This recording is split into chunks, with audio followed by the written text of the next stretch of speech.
This is the EIR Podcast, where we interview entrepreneurs in residence with your host, Henrik de Geer.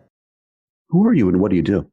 My name's Phil Brooks. I'm an entrepreneur in residence at the University of Pittsburgh's Innovation Institute, where I assist faculty in creating startups around their innovations. Philip, how are you involved as an entrepreneur in residence? One of my primary roles is I co-lead the university's National Science Foundation EIR Site program here at Pitt.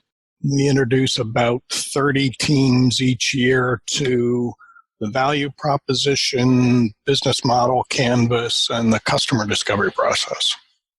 Philip, what are the biggest challenges and successes you've seen as an EIR? I think one of the things that's been the biggest success from my perspective, or maybe not so much success, but reward, is when a graduate student who's been participating in our first year EIR Site program, and they get to this point at some point during the 8-week program that, hey, there's a new career option available to me. It's not that I only have postdoc or an assistant professorship opportunity, but I could actually take the innovation I've been working on for a number of years as part of my thesis work and actually try and run with this to create a business. And that's pretty exciting to see people sort of see that light go off.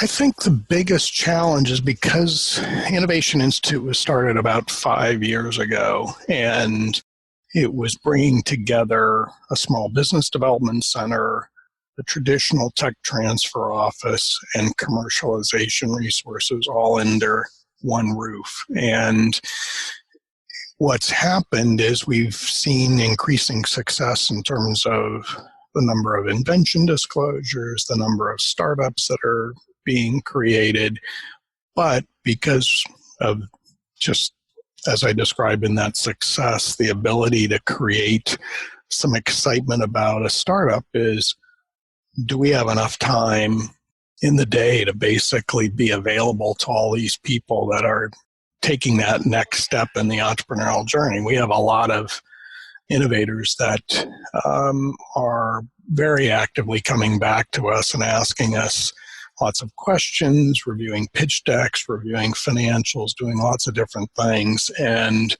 we try and be responsive to all of them. But as we touch more people and their innovations, there's just so many hours in the day. And so I think that's the biggest challenge, is how do we leverage as we grow? Philip, what advice would you like to share with other EIRs?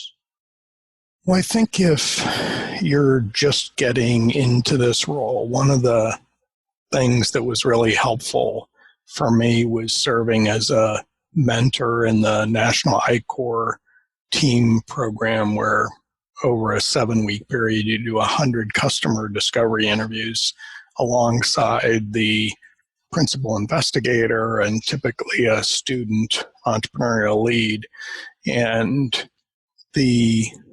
it's somewhat daunting when you start that process, because realistically you have to do 15 to 20 interviews a week in order to keep pace with getting those 100 done. But I've done it twice now, and one of the things that I have found consistent is when you get sort of that halfway point, 50 or 60 interviews, you start really seeing some really trends evolving from talking to all these customers or stakeholders.